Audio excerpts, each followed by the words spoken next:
Karina 作為一位心理治療師，佢曾經陪伴同輔導過無數面對傷痛嘅人，深知失去親人有幾痛。多年嚟，佢用一針一線製作過無數嬰兒床仔、嬰兒袍、腳印，送到經歷流產夭折嘅家庭手中，幫助佢哋喺最後一刻，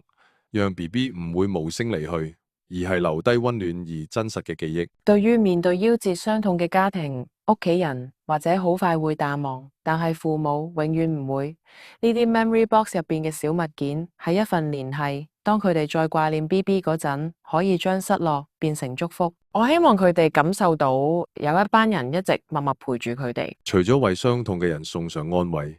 Karina 平時亦會創作可愛搞笑嘅作品，俾其他治療師用，為接受治療嘅兒童帶來歡笑。多謝佢帶住專業同溫暖，加入 Crafting Smiles，將力量化成一針一線，一齊編織希望同微笑。